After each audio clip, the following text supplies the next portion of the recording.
Exactly sir, আমি সেটাই পুরো খেয়াল করে দেখলাম। পুরো 3 মাস পাচ্ছি আমরা। Because like in between there are like midterm week, the final week. So uh, I think sir আমাদের নেক্সট yeah, সেমিস্টারও তো অনলাইনেই হবে না? হ্যাঁ next semester online হবে।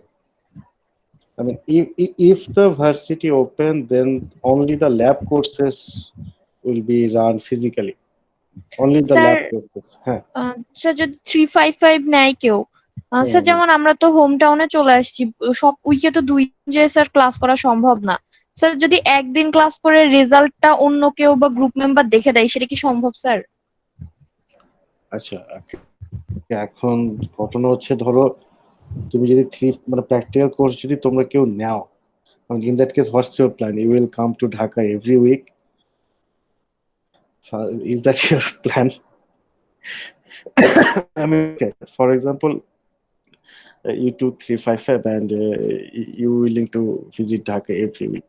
Okay, in that case, definitely, if there is any follow up, then I guess the faculty will consider it. I will consider it, the follow up one. কিন্তু ঘটনা হচ্ছে এটা কি ফিজিবল হবে প্রতি সপ্তাহে ঢাকায় আসা? না কারণ স্যার, এটা খুবই টাফ হয়ে যায়। কিন্তু স্যার এত পিছাই যাচ্ছি ল্যাবের জন্য, এই জন্য মানে স্যার জানতে চাচ্ছিলাম। কারণ আচ্ছা এখন দেখো, হ্যাঁ আজকে শিক্ষামন্ত্রী জানি কি আবার বললো জানি শুনলাম, শিক্ষামন্ত্রী না শিক্ষক মন্ত্রী, যদি ভার্সিটি খোলে তখন হচ্ছে প্র্যাকটিক্যাল কোর্স রান করা যাবে, যদি ভার্সিটি একদমই না খোলে তখন সে ডিফিকাল্ট, মানে গভর্নমেন্ট যদি খুলতে মানা করে তখন তো চাইলেও ভার্সিটি খোলা সম্ভব না আর কি। জি স্যার। সো দেখা যাক আর কি। স্যার স্প্রিং স্যার 20-তে আমরা ল্যাব 4 নিয়েছিলাম স্যার, বাট হুম আমাদের হুম হুম। তো রেজাল্টও হয়নি, ক্রেডিটসও অ্যাড হয়নি, তো ওটা ঝুলে আছে এখন, ওটার কি হবে স্যার? আচ্ছা যেটা হচ্ছে ইউজিসি থেকে, যে university grant commission, I mean they told that without taking the final we can not publish the lab course result. That's the problem. মানে ইউজিসি বলে দিছে স্ট্রিক্টলি, এই জন্য হচ্ছে আমরা ওইটার রেজাল্ট পাবলিশ করতে পারতেছি না আর কি। আর স্যার আমাদের না অনেক 3-4টা এক্সপেরিমেন্ট বাকি ছিল, তো যখনই আমাদের হুম। ফাইনালটা হবে তখন কোই এক্সপেরিমেন্ট গুলো হবে তারপরে হবে, আর যতটুকু কভার করা হয়েছিল ততটুকুর উপরে ফাইনাল হবে? যে ইউজিসির গাইডলাইন হচ্ছে এরকম যে যে এক্সপেরিমেন্ট গুলো করানো যায় না সেগুলা করায় তারপরে হচ্ছে ফাইনালে দেওয়া। কারণ এইটাই আসলে লজিক্যাল, কারণ এটা তো থিওরি না, থিওরি কোর্স না হয় পড়ে নেওয়া যায়, কিন্তু প্র্যাকটিক্যাল কোর্স কেমনে পড়ে নিবা সেটা তো করতে হবে আর কি। সো আচ্ছা আমাদের প্ল্যানও হচ্ছে এরকম যে যদি ল্যাব আমরা খুলতে পারি তাহলে যেই এক্সপেরিমেন্ট গুলো বাকি আছে সেগুলা করিয়ে দেন হচ্ছে ফাইনাল নিব আমরা আর কি। এটা হচ্ছে প্ল্যান আপাতত। এখন এইটা তখনই করা যাবে যখন আমরা ভার্সিটি খুলতে পারবো আর কি। That's why I mean during this pre-advising we added the lab courses. Okay, but we cannot guarantee that we will be able to run this course eventually. Still now the holidays is until October 3. So if government extend that holiday, then it will be a problem. Maybe in that case we'll drop the lab courses and run some theory courses. Let's see. Okay sir, thank you. Welcome. আমার কেন জানি মনে হচ্ছে সরকার এই বছর না পুরোটা extend করতে পারে ছুটি, এডুকেশনাল ইনস্টিটিউশনে আর কি। এখন গভর্নমেন্ট যদি আবার ধরো ইউনিভার্সিটি মানে স্কুল কলেজের হিসাবটা, ইউনিভার্সিটি গুলো তো আবার তোমার অটোনোমাস ইনস্টিটিউশন আর কি। এখন যদি সরকার আবার এরকম অনুমতি দেয় যে ওকে ঠিক আছে ভার্সিটি গুলো হচ্ছে তাদের সিদ্ধান্ত নিতে পারবে, সেই ক্ষেত্রে হয়তো বা আমরা মানে এইটা শিওর থাকবো ভার্সিটি খুলুক আর না খুলুক কোর্স সব অনলাইনে হবে। যদি গভর্নমেন্ট ওই ধরনের কোনো অনুমতি দেয় তাহলে অ্যাটলিস্ট ল্যাবগুলো চালাবো আর কি। তো ল্যাবগুলো চালানোটা খুব নেসেসারি হয়ে দাঁড়াচ্ছে। কারণ তোমরা তো যদি ধরো এই টোটাল তো 4টা করতেই হবে এবং একটা ল্যাব কোর্স শেষ না করলে আরেকটা বিভাগই হবে, পরে দেখা যাবে শুধু শুধু এই ল্যাব কোর্সের জন্য আটকায় আছো আর কি।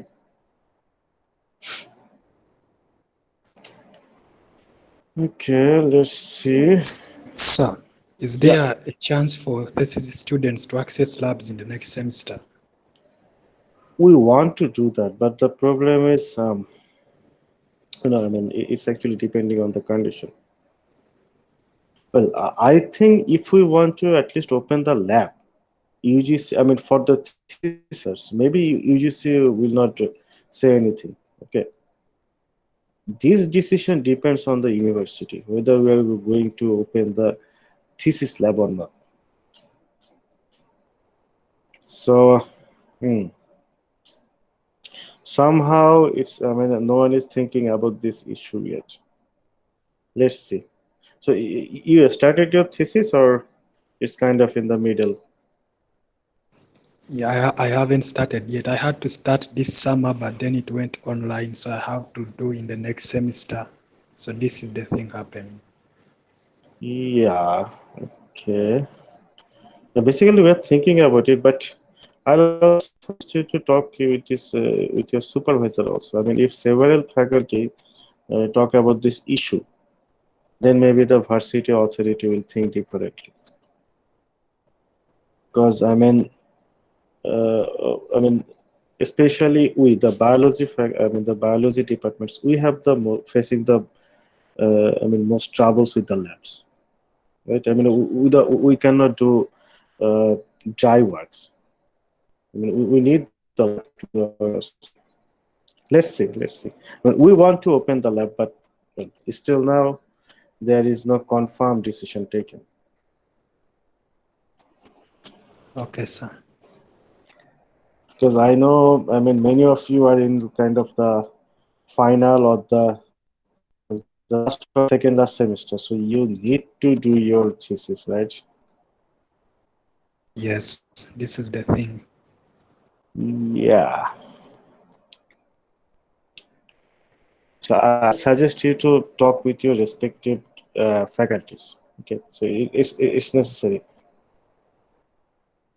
Okay, sir.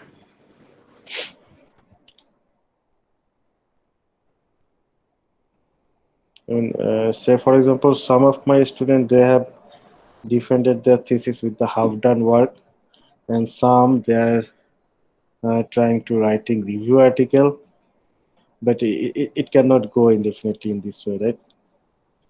I mean, maybe you will be interested in working on some real thing. I mean, not the review article. In that case, we need the lab. Lab is more preferred, the practical one. Yeah, actually, to be frank, I mean, at least in this stage, it's better to have some lab experience. I mean, whatever the project is, I mean, at least you should have some lab experience. It will help you in your masters. Otherwise, I mean, you have to start from the beginning regarding the lab.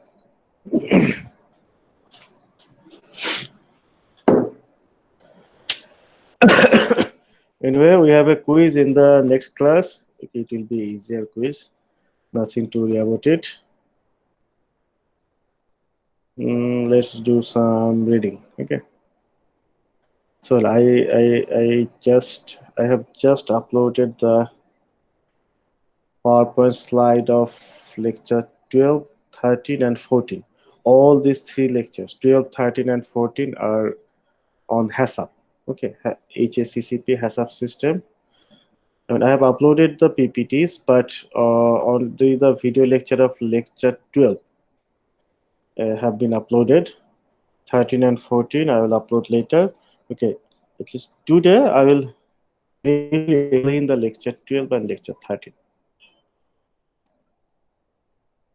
These are easier thing. So let's start with lecture 2.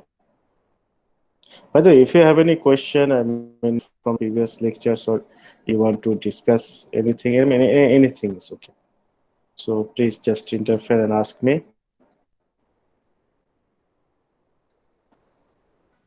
Sir lecture 12 13 14 একদম last chapter না এই সেমিস্টারের জন্য না, আরো chapter আছে। আরো আছে আর মানে 12, 13 আর 14 হচ্ছে হ্যাসাপের উপর আর কি। হ্যাঁ আর দুইটা চ্যাপ্টার আছে, একটা হচ্ছে তোমার লেকচার 15 হচ্ছে মাইক্রোবায়োলজিক্যাল টেস্ট, বিভিন্ন ধরনের microbiological we do several different kind of microbiological testing in the QC laboratory. Okay, so the good news is I think most of you already are familiar with the tests, so it will be easier for you. And there is one last chapter, chapter 16. Chapter 16 is about quality control of beverages. Chapter 16 is very small chapter, okay, very small one. So nothing to worry. In next 2 weeks we done basically. Okay, by next week the syllabus will be over. Today I will finish until lecture 13. Okay, sir final কবে নেবেন? এই ফাইনালের date কবে, schedule date? এই ফাইনালের date কবে কারো মনে আছে? আমার না মনে নেই। স্যার 29 তারিখে। হ্যাঁ 29, ওকে 29 তারিখে। আমাদের 29 তারিখে নেওয়ার কথা না ফাইনাল?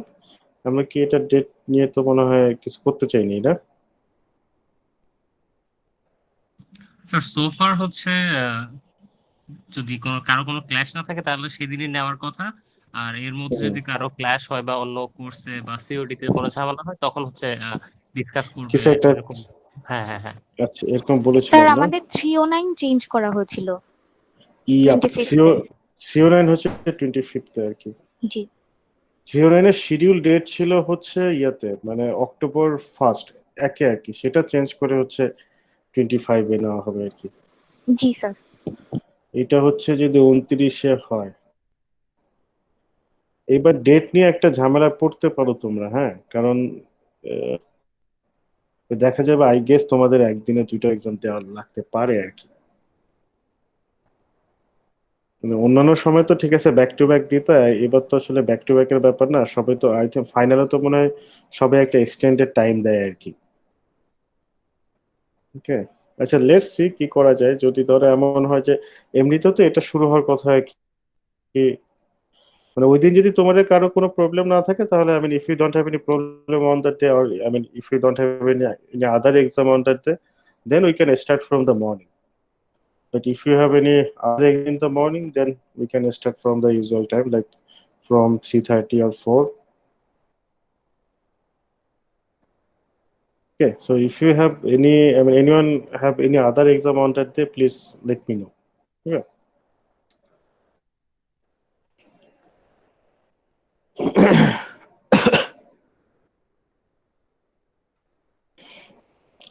এই ফাইনাল এক্সামের উইন্ডোটা এত শর্ট থাকে তোমাদের যে মানে একটু কি বলা যায়, ফিজিবল একটা রুটিন করাটাই টাফ হয়ে যায়। স্যার মাল্টিপল সেকশনের তো একসাথেই ফাইনাল হওয়ার কথা না? আমি যতটুক জানি হ্যাঁ। তাহলে স্যার নেক্সট So that, সেমিস্টারও তো এরকম ঝামেলা হবে যদি অনলাইন yeah, হয় কোর্সগুলো। yeah. Especially for multi-section, okay. I mean, before this online situation, it was instructed like individual faculties, they can take their own exam. I mean, even for the multi-section courses, individual faculty can take their own exam. Okay, it was instruction until the online one, but this time for the multi-section courses, you're getting the same reading materials, I guess, right? The same video lectures and same media reading materials Exactly, sir. throughout Same. all the sections. Yep. Okay, so in that case I guess also the exam will be same. I'm not sure about it actually, because I'm not part of any multi-sectional courses, so I'm not, and I don't have exact information regarding these courses. দেখো আর কি কি হয়। হ্যাঁ মানে হ্যাঁ sir, আপাতত তো এই সেমিস্টারে নাকি সব সেন্ট্রালি হবে। সে একটু মেন্টালি প্রিপেয়ার থাকো আর কি। ইটস ভেরি ইনকনভিনিয়েন্ট এই মিড ক্র্যাশ করলো সিএসসি 101টা এই সব একসাথে নেওয়ার জন্য Yes. ক্র্যাশ করলো। এখন Okay. ফাইনাল তো এখনো আপাতত কিছু বলে নাই, হওয়ার কথা ছিল সেপ্টেম্বরের 27। এখন যদি সব সেকশনের ফাইনাল একসাথে নেয় মনে হচ্ছে মানে ডেট চেঞ্জ করে এমন একটা ডেটে ফেলাবে দেখা যাবে আরেকটা ফাইনাল, এক্সিস্টিং ফাইনাল। খুবই ভয় আছি সিএসসি 1-1 নিয়ে। সেম স্যার, আমিও। আমার সিএসসি ফাইনাল হচ্ছে 30 তারিখ দেওয়া। সিএসসি 101 এর মিড কি এরকম মানে কম্বাইন্ড হয়েছিল নাকি সব সেকশনের একসাথে? কম্বাইন্ড স্যার, যেদিন আমাদের 403 মিড ছিল সেদিনের ছিল সিএসসি। ওকে, কি করবো মানে মাত্র 6 দিন সময় দেওয়া ফাইনাল এক্সামের জন্য। আমি এই জন্যই 309টা হচ্ছে মানে মাইক 309 হচ্ছে 25 বাদে আসলে আমরা তো ওই দিন কোনো ডেটও খুঁজে পাচ্ছিলাম না even। মানে হ্যাঁ স্যার, বাকি ওই দিন সব দিন ডেট কোনো এক্সাম থাকেই আর কি। আচ্ছা ঠিক আছে, দেখা যাক কি অবস্থা হয় আর কি। 403 তোমরা আই থিঙ্ক 403 কোর্সটা তোমরা অন্য এক্সামের সাথে দিতে পারবে আর কি। হ্যাঁ, এটা তো অত মানে এটা তো সহজ কোর্স, সো এইটা দিতে পারবে আর কি। আর যদি ওরকম হয় যে তোমাদের আসলে দিনের টাইম মানে অন্য একটা এক্সাম, সেক্ষেত্রে আমরা না একটু টাইমটা পিছাই দিব আর কি, বিকাল সন্ধ্যা রাতের দিকে করে দিব, যাতে অ্যাটলিস্ট মানে অ্যাট এ টাইম দুইটা এক্সাম না দিতে হয়। আমি এটা বুঝি যে এটা টাফ, মানে সারাদিন ধরে 12 ঘন্টা ধরে বা 5-6 ঘন্টা ধরে একটা এক্সাম দেওয়ার পরে ব্যাক টু ব্যাক আসলে আরেকটা এক্সাম দেওয়া ওপেন বুক হলেও ইটস টাফ। এতক্ষণ কম্পিউটারের সামনে তাকায় থেকে। ইয়াপ, কেউ কিছু বলতে চাও? স্যার এই মিডে আমার 3টা এক্সাম ছিল একদিনে। আই অলমোস্ট ডাইড ওই দিন টাইপ করতে করতে। হ্যাঁ, এটা স্বাভাবিক আসলে, আর এতক্ষণ পারা যায় না। আচ্ছা দেখা যাক আর কি। হ্যাঁ, let's hope for the best. 3টা এক্সাম যেহেতু দিতে পারছো, আই হোপ 2টা সার্ভাইভ করবে আর কি। তোমার ভালো না প্র্যাকটিস হয়ে স্যার, গেছে। ফাইনালের সময় সার্ভাইভের দরকার নেই স্যার, প্লিজ এরকম কিছু করেন না। Well, the good thing about Mike 403 is it will be exact like the meet, because the final will be also a 30-mark exam, so nothing to worry. I don't know about the other courses, but at least for Mike 403 the final will be just like a copy of meet. Okay, আচ্ছা যাই হোক, আমরা একটু হালকা পড়াশোনা করি, খুবই সহজ পড়াশোনা।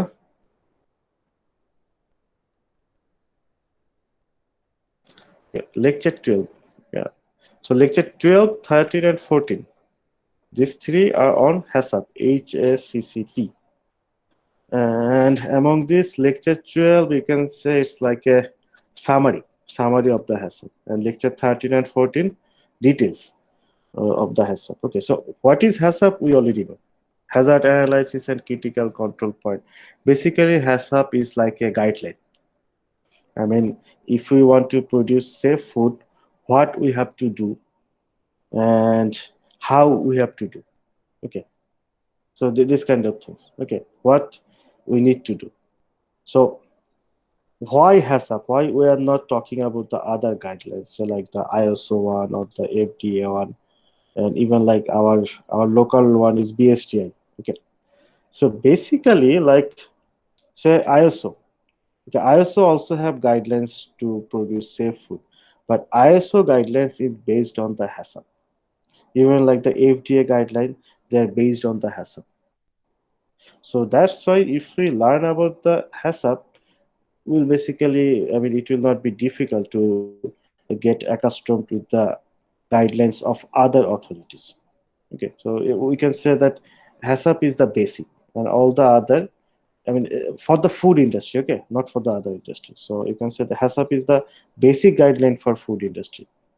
Okay, the other guidelines like the ISO, they are based on the HACCP. Okay, so HACCP we already know, and why HACCP is important to produce safe food. Okay, so if the company they fail to produce safe food, they can get punishment, different level of punishment based on their failure. Okay, so well, so basically what is HACCP? It is the full form of HACCP is hazard analysis critical control point. Okay, and HACCP is a system which looks for and prevents potential problems before they happen. Okay, so the main goal of HACCP is to prevent the problem from occurring. Okay, so in the industry there are some procedures which are done to to correct the problems. Okay, even in the HACCP system, there is HACCP system has several principles. It's actually 7 principles. Okay, I'll talk about this later. And even in the HACCP approaches, there is a section like for to correct if any problem occurs or any error occurs. But the basic or goal of HACCP is to prevent the problems from ever happening. Okay, so all the guidelines and approaches described in HACCP, they are more focused in prevention, not in correction. Okay, correction is different thing. So the sole goal or the major goal of HACCP is to prevent the errors from occurring. Okay, so basically what we do in the HACCP system. Okay, so in this slide you will get the summary, but I'm not going to talk about this slide. You can ignore this because when we will talk about the principle of the HACCP system, basically you will get the idea what we do by the HACCP system. Okay, so that's why this is not this summary is not that necessary. Anyway, before going to those principles, okay, a good HACCP system should have some quality. Like the HACCP system should be systemic. Okay, so systemic means all the hazards, all the potential hazards should be properly identified, and the HACCP system should be efficient. Okay, inefficient HACCP system will not prevent the problems from occurring. Okay, so it should be efficient and it should be on the spot.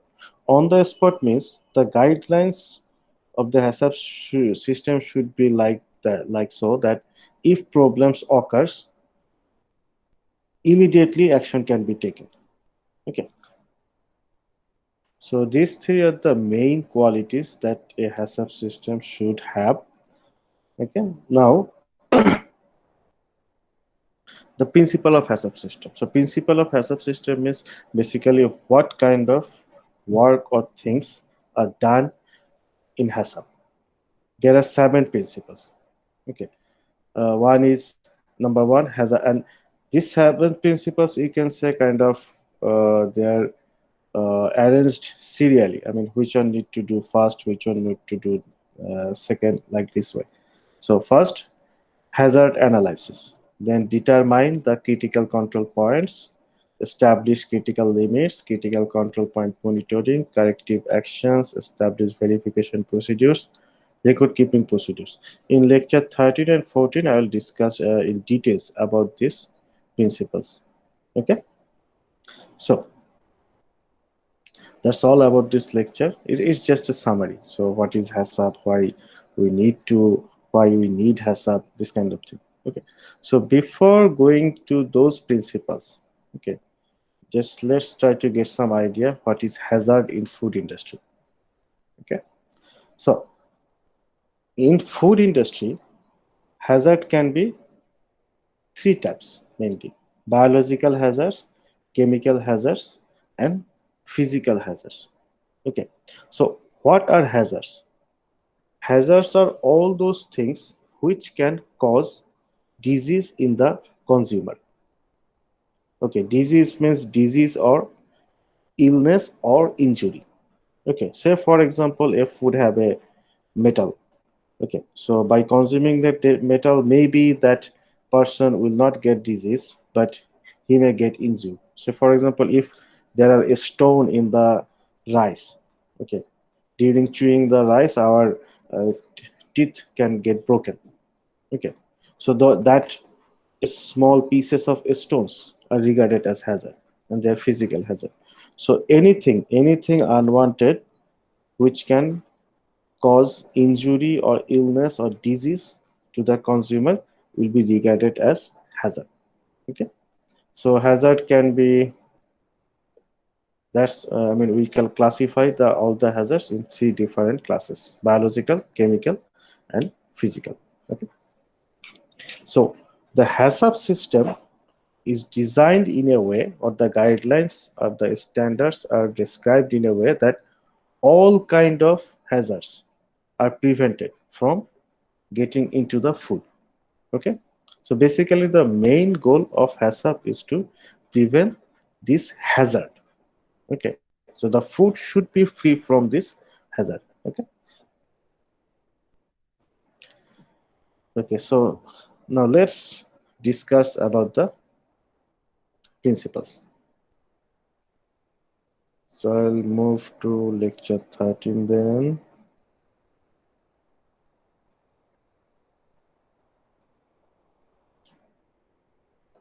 Okay, lecture 13 contain has a principle number 1, 2, and 3. Okay, so first principle. First principle is conduct of hazard analysis.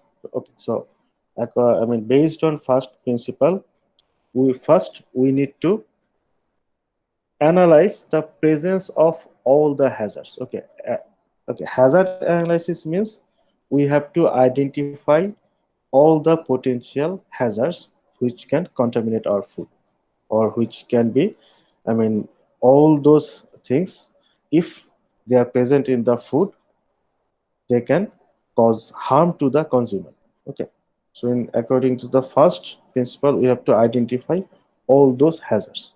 Okay, and then we have to identify all the hazards, and we have to make the list that in our processing plant, okay, based on the processes that are conducted, and based on the like raw materials of the QC or QA procedures, the fine, I mean, okay, so these hazards can be present in the final food. Basically, we have to identify all the potential hazards of biological, chemical, and physical.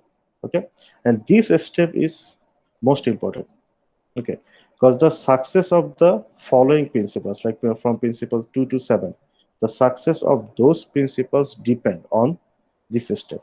If we fail to identify all the potential hazards, okay, we will not be able to establish an adequate and proper prevention system. So first, we need to identify all the hazards. If we fail in this step, basically our prevention system will be never successful. Okay, if we don't know what hazards are present in our food, how we are going to prevent them. Okay, so usually how we identify the hazards, what we have to do. Okay, we can test them, but just testing them is not always enough. Okay, so by doing these things, we can identify the hazards, potential hazards which can be present, like such as collection of primary information.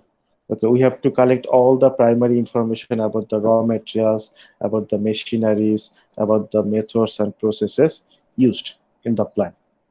Experience is important thing. Okay, so based on experience, people actually can assume many things. Okay, collection of external information. Okay, external information means, so in your food industry, food plant, definitely you will do the video, I mean, conduct different kind of tests to check for the presence of hazards, but also you should collect information from external sources. I mean, many people, they also do a study or research about those food or ingredients. Okay, so for example, you are dealing with you are dealing with honey. Okay, and honey may contain toxin, bacterial toxin, clostridium toxin. Okay, so there are many people who are working with honey, and they know that honey may contain clostridium toxin. So in you, I mean, if you are working in a food industry, so you also should take information from those study and researchers, that what kind of toxins or contaminations your raw material may contain. Definitely, you also have to check by yourself. Okay. Then relevant information from food chain on food safety hazards. Okay, and this kind of information are actually nowadays available. There are databases from where you can easily get the information about the potential threats or hazards which can be present in your food. Okay, then first We have to identify all the hazards. Then we have to evaluate their risk. Okay, what evaluation means? Basically based on the severity and likelihood of occurrence. So if we think about microbiological hazard, many different kind of pathogenic microbes can be present in the food. But the thing is, some microbes, there can be some microbes which may cause very milder diseases. Okay, or like say the consequences are very few. Even those microbes are present in the food, they will not do any significant damage to the food. Okay, so if it is like that, in that case, we can consider it as a less hazardous thing, less hazardous microbes. Okay, so based on this, that how severe the presence, say for example, your raw material contains a huge amount of say spore. Okay, I mean, if the raw material contain spore, we have to include the spore killing procedures in our processes, right? Because we have to kill all the spores, especially many raw materials, they may contain spores of toxin producing bacteria. Okay, so it's necessary to destroy those spores during processing. Now, if the amount of spore is high, then the procedure have to be like the procedure need have to be more severe. If there is few amount of spore present in the raw material, then the sterilizing procedure will be less severe.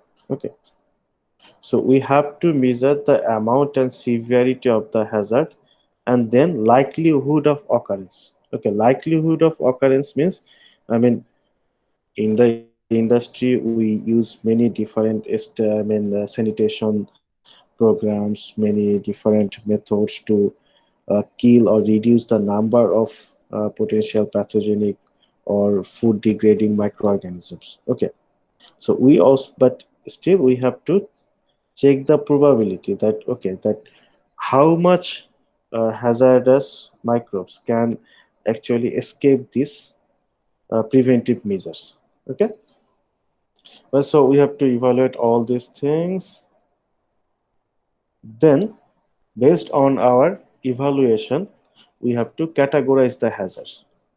Okay, we have to select them and categorize the hazards by this way. Say for example, effect on identify food. If the hazard is present in the final food, what damage it will done to the food. Feasibility for monitoring. How easily we can, or how we can monitor the presence of that hazard in our food. Likelihood of failure. Okay, if our preventive measures can fail to prevent all the hazards. Severity of consequence in case of failure. If our preventive measure fail and our final food or contain the hazards, what kind of consequences can occur? Significant reduction of hazard level. Okay, our procedure, significant reduction of hazard level means how much our procedure can reduce the amount of hazard. Okay, so based on our evaluation and experiment, we have to categorize the hazards. Okay, more severe hazard, less severe hazard, something like this. Okay, now the second principle. In the first principle, we have identified all the hazards. Okay, and in the second principle, we have to identify all those points of our food processing system from where the hazard may contaminate the food. Okay, so these are called critical control points. So critical control points are all those steps or points of a food processing program from where the food can get contaminated by the hazards. Okay, so first we identify the hazards in the first principle. In the second principle, we identify all those steps or points from where the hazard can contaminate the food. Okay, this is called identification of the critical control points. Okay, so basically critical control points doesn't mean the hazard. Critical control points mean the entry point of the hazard. Okay, so that's actually the full form of HACCP is hazard analysis and critical control point. Okay, hazard analysis of critical control point. Okay, so we know what critical control point is. Then what basically we do after we identify the critical control point. So once we identify the critical control points, then we take various preventive measures. Okay, and the measures that we take, it may have different goal. So some measures are designed to prevent the critical control, prevent the hazard. Some measures are designed to eliminate the hazard from the critical control points. Some are to reduce the hazard. Okay, reduce as elimination is different thing, right? So for example, okay, so preventing. Okay, control at receiving step, control an ingredient addition or blending step, control at formulation step, control by chilling, refrigerated storage or freezing. Okay, so the goal of preventive measures is to that will prevent all kind of hazard to contaminate our process or the food. Okay, and to do that we have to apply the preventive measures in various steps. In which step? This step. At the receiving step. Receiving step means, say for example, in the warehouse they receive the ingredients, and from the warehouse the ingredients are transferred to the main processing plant. So they also have to, I mean, the main processing plant, they have to receive the raw materials or the ingredients. Okay, so there should be some preventive measures, like especially the raw materials, they contain various microorganisms. Okay, actually they even may contains different physical contaminants like stone, pieces of metals. Okay, so there should be preventive measures or procedures to prevent this kind of hazards. Okay, and the preventive measures are usually applied in these steps. Okay, then elimination. Okay, now I mean the critical control points, they have the hazards, they may have the hazards. Okay, and even like sometimes, actually not sometimes, it always happens, hazards may contaminate the food. It can occur. Okay, the definitely the even the foods in some points they contain the hazards. Okay, so how we can eliminate this? So I mean, we have already identified the hazards, we have already identified the critical control points. Okay, so now how we can eliminate the hazards from the critical control points? So by using different methods, you already know, heat treatment or ultraviolet treatment. Okay, or by doing freezing. Metal ants can be removed by metal detector. Okay, so this kind of things. Then reducing hazards. Okay, so we can reduce hazards by physical methods, chemical methods, biological methods, right? So for example, macro level contaminants, I mean bigger size contaminants, they can be sorted out by manually or by automatic collectors. And mycotoxins. Okay, this is very important, especially agricultural based raw materials. They may contain different mycotoxin, and mycotoxins are bad. Okay, they are really bad because many mycotoxins, they can cause cancer. So it's important to remove or at least reduce the mycotoxins to accepted levels. Okay,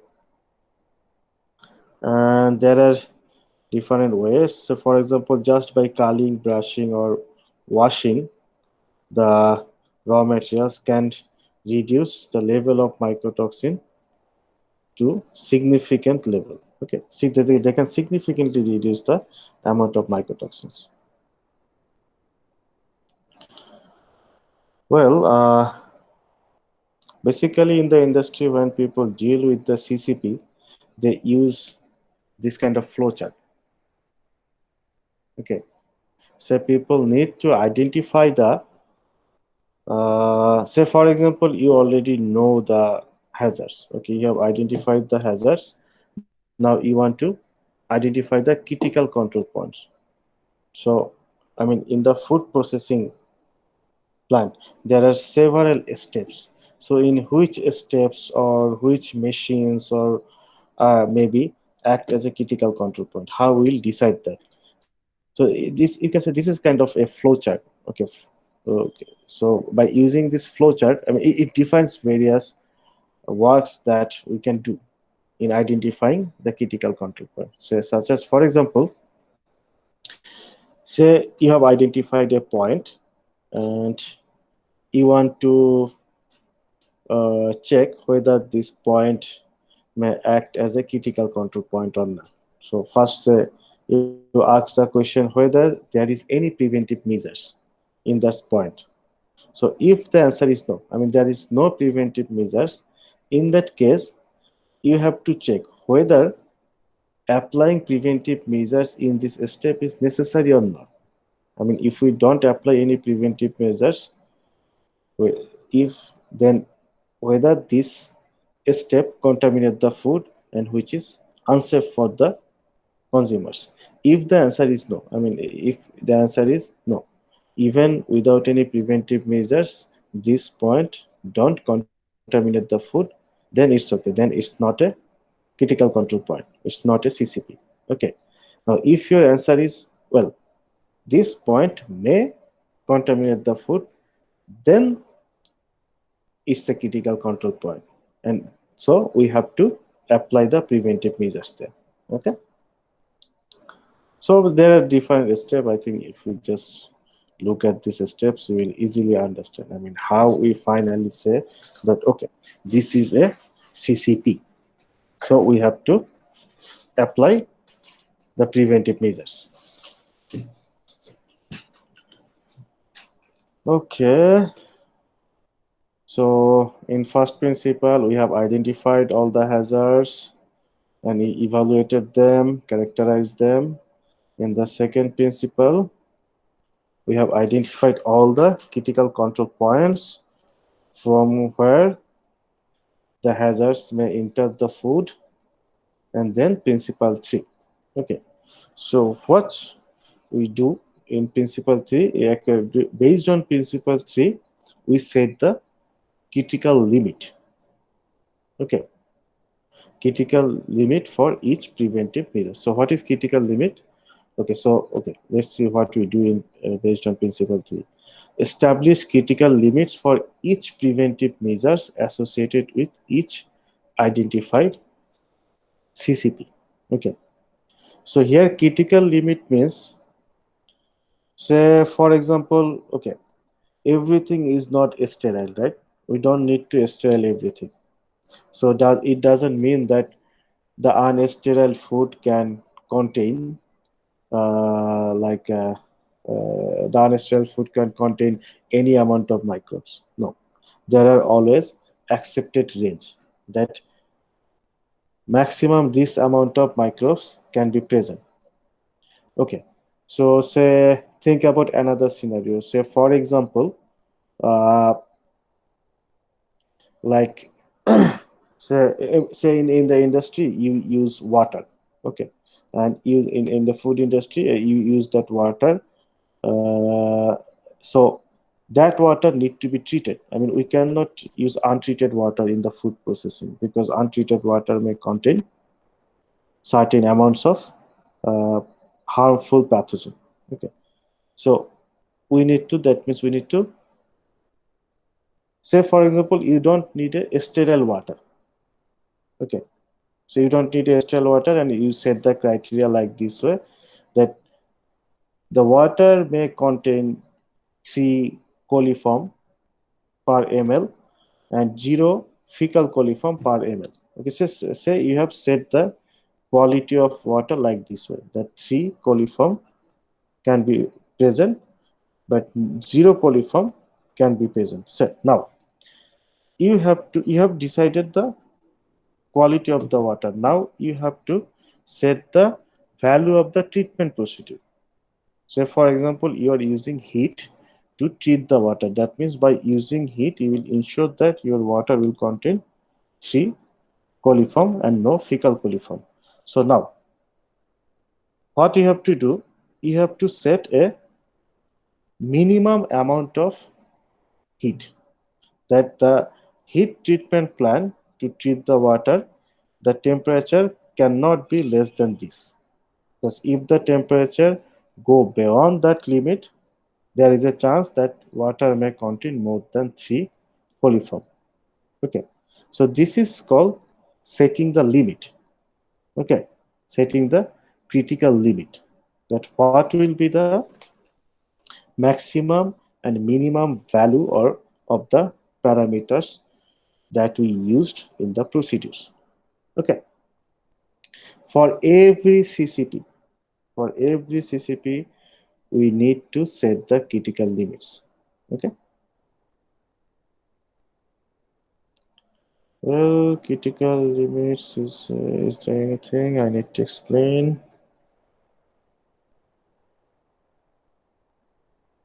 I guess critical limit, minimum and maximum value, which separates acceptability from unacceptability. Okay, so I think you understand the critical limit. I mean, we have to set the critical limit for the preventive measures. Also, we have to set the critical limit for, like, say, quality of the regarding the quality of the final products. So, for example, the final products, it may contain this amount of microbes, this amount of insects, this amount of toxins. Okay, so actually not theoretic. I mean, theoretically, it is possible to sterile everything. So if we are thinking about the finished product, theoretically, it is possible to sterile every food product, but practically, it's not possible at all, because we have to consider the cost and also the efficiency of the methods that we used. So, for example, various food products, they contained millions of insects. You know that, right? Like everything we eat, the chocolates, the biscuits, everything, they contains lots of insect in them, and they are absolutely accepted. They're, okay, because it is impossible to, I mean, remove all the insects from any food item. So basically, all the food items that we consume every day, they contain lots, certain amounts of insects, and it is, but they can contain insects, but there is a limit that maximum this amount of insects can be present there. Okay, so this is one, you can say, it's a critical limit. So, for example, in juice or water, especially in water, for coliform, the maximum level is 0. Sorry, for fecal coliform. Okay, I mean, no juice and no water can contain any fecal coliform at all. So some liquid food, they may contain like a certain amount of coliform, but not the fecal coliform. This is critical limit. Okay. Okay. So, and we have to establish the critical limits for all the hazards and also all the procedures. Okay. I mean, just by this slide, please don't think that we just set the critical limits only for the hazards. Basically, we also have to set the critical limits for all the procedure that we do for, like, to sterilize different materials, or like do the sanitization. Okay.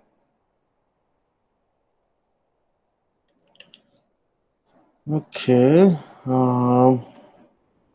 Well, these are a small easier thing.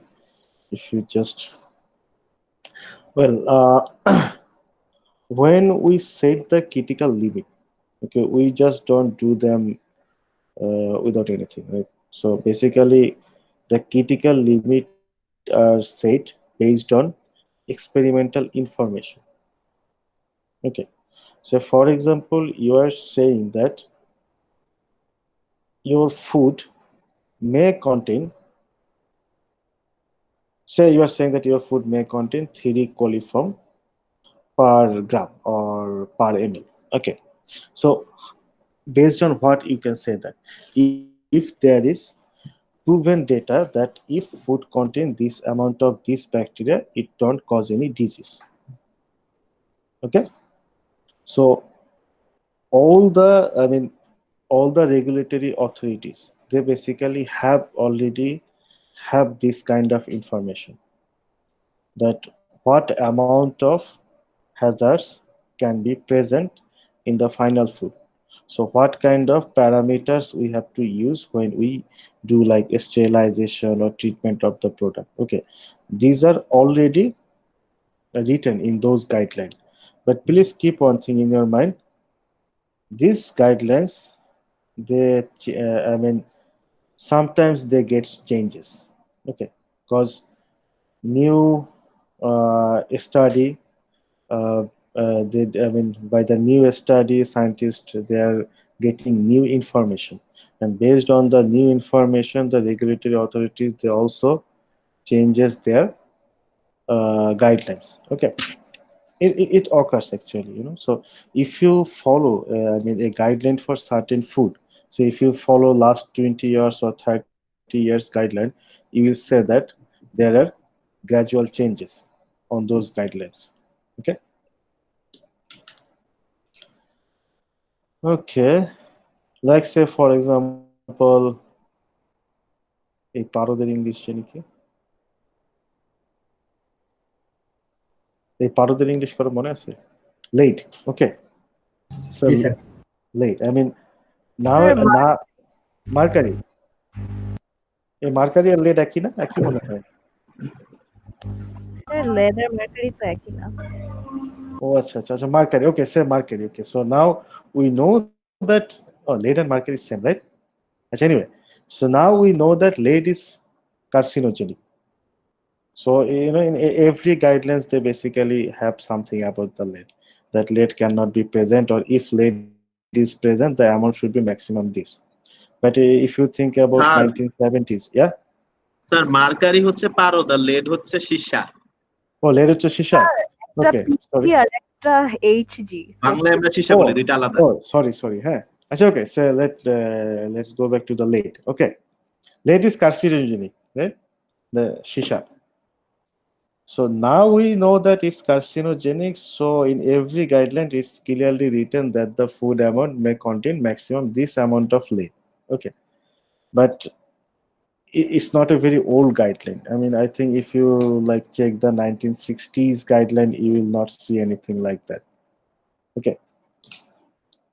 So guidelines changes frequently.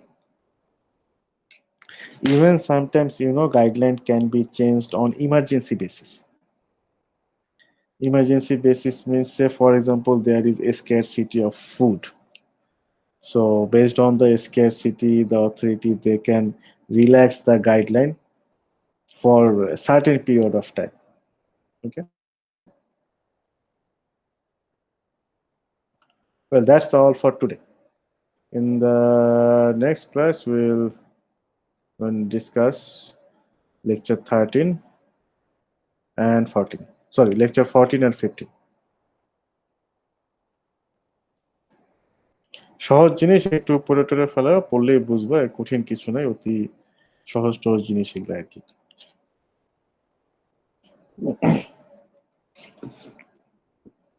তবে এই guideline গুলোর একটা ব্যাপার কি, there are very few guideline specialists in our country. Trust me that. Like whenever a company they want to get license from the ISO, they really, I mean, there is a scarcity of guideline expert. If you can become a guideline expert, there are lots of job in the industry, many jobs. So গাইডলাইনের ব্যাপারে না ভালো idea রাখা ভালো। আর হ্যাসাপ হচ্ছে ধরো, I mean হ্যাসাপ is just a general guideline. So basically, like say, if you can, I mean, develop your expertise on the ISO, it will definitely add something in your CV. Okay. But I am not sure. I think the ISO guidelines are not free. Anything good is not free. And there are lots of, training modules on ISO. If you look, I mean, search the internet, maybe you can find any training module which is free. If you find anything like that, I'll suggest you to participate on those trainings.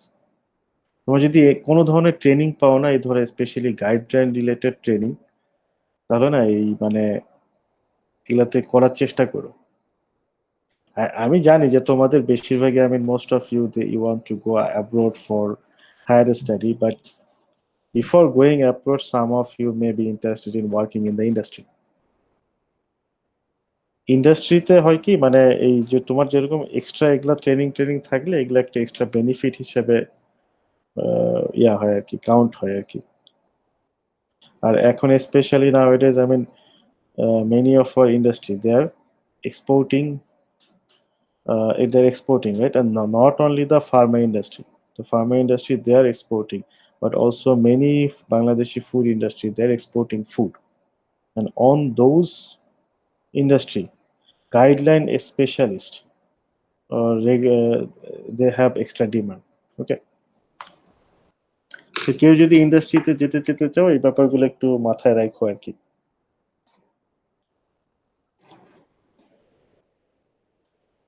ধরো সব গাইডলাইনের ব্যাপারে মাথা রাখা difficult হতে পারে, but if you are a microbiologist and you are working in the microbiology lab, every lab have to separately get the permission.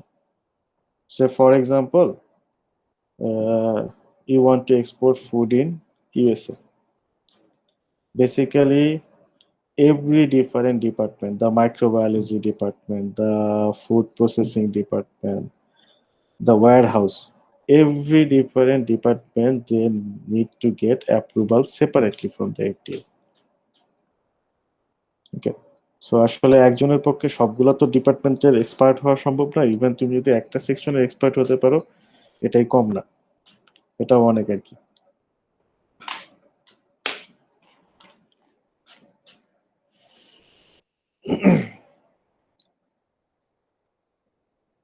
যাই হোক, আর কোনো কোয়েশ্চেন আছে নাকি? কোয়েশ্চেন না থাকলে আজকে ডান। স্যার, জি স্যার। পরশুদিন আমাদের কুইজ আছে, তো স্যার এখানে এক্সট্রা রিডিং এর জন্য কয়েকটা পিডিএফ দেওয়া আছে, 4টার মতন এই উইকে। তো পিডিএফ গুলা কি পড়তে হবে? আচ্ছা, পিডিএফ গুলো হচ্ছে এক ঝলক দেখতে পারো। সো মানে ঘটনা হচ্ছে যে, I mean the exam will be open book exam. So basically you will get the time to search in more details. So at least if you have some idea about those things, it will be easier for you to search for the specific answer. বুঝতে পারছো তো কি বলতে চাচ্ছি আমি? জি sir, বুঝতে পারছি। ঠিক আছে। Okay, good. Okay guys, then see you in the next class. And if you have any question in between, you can always ask me in the Google Classroom. ঠিক আছে স্যার, আসসালামু আলাইকুম। Okay, Allah Hafiz. Assalamu alaikum. আল্লাহ হাফেজ sir.